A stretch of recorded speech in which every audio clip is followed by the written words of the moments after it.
Hey, Joe here, talking about the Presonus StudioLive Series 3 mixer. There are some times where you want to take your main mix from the mixer and record that back in. Now, in the previous video, I showed you how to use Capture to just record everything on the mixer, including the main mix, but there are times where you want to just capture that main mix and maybe Capture isn't quite appropriate.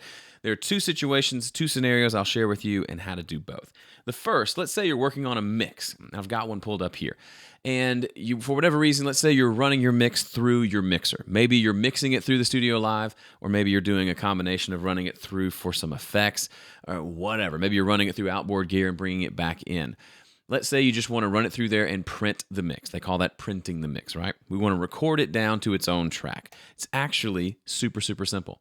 We'll make a track in Studio One called StudioLive Main Mix.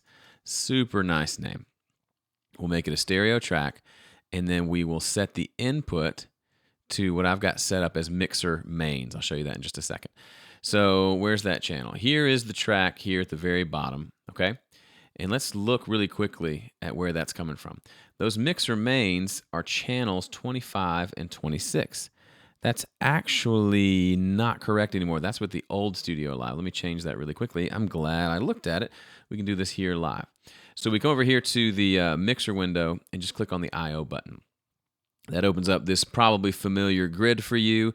And you can see, just by looking, we can go and look and see where our mixer mains are coming down. So I don't think they're coming down channels... I think they're coming down channels 37 and 38. Let me show you why I think that.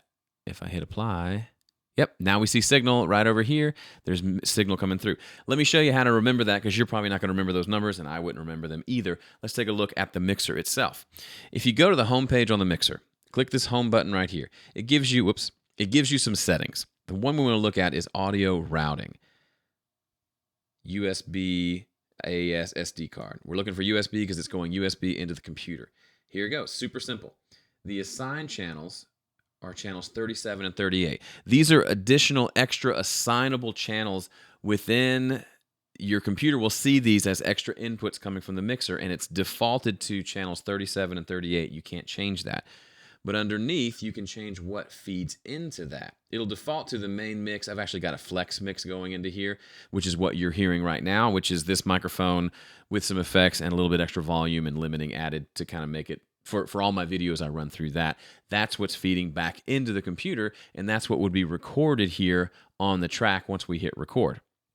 Now, that's one way to do it. The other scenario is if you want to do something like this, what I'm doing. Shoot a video where you've got some things plugged into the mixer and you need to record just the output of that mixer. How do you do that? Well, everything to this point is set the same way, except you need one other piece of software. So I'm going to show something on the screen right now. This is what it normally looks like when you try to do what I'm talking about. Let's say you're trying to do a video or some sort of a live stream, or you want to record a video using the video software I use, which is called ScreenFlow. Well, it gives you options for recording audio that look something like this. StudioLive 24. That's the option that it gives you, just 24. And then when you try it, you'll find it's actually every input, anything plugged into the 24 is what gets recorded. It doesn't allow me to choose, I only want to record channels 37 and 38. It records basically everything, which is essentially useless. Almost every piece of software out there that's not a professional audio piece of equipment won't give you that option. So there's a piece of software called Audio Hijack that I use. You can see that right here.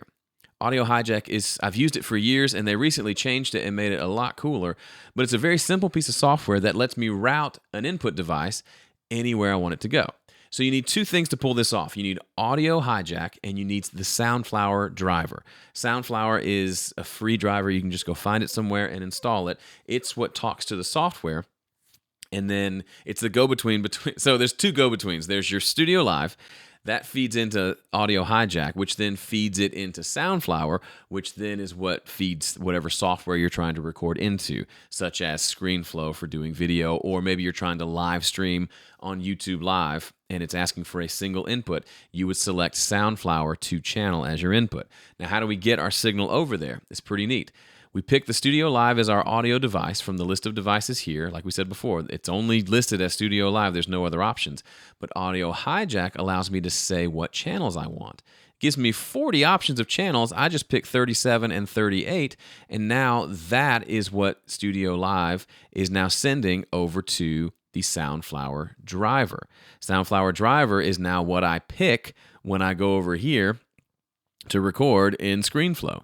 As you can see, it's got these options. One of them is now Soundflower 2 channel. That's what I pick. That is essentially listening to the main mix off of my StudioLive. You just have to do several different steps in between to make it happen. Is it super convenient? No, not at all. Is it pretty annoying? Yeah, it's annoying that you have to do that, but it is possible and it's worth it. And your system may be different. If you're on a PC, it probably won't be this software. If you're on a Mac, you may find different software that'll do this and maybe even a simpler solution. And certainly if you're watching this a year from now, all this software might be different. But currently, right now, November 2017, this is how I'm able to knock that out. And it's worked for me for years.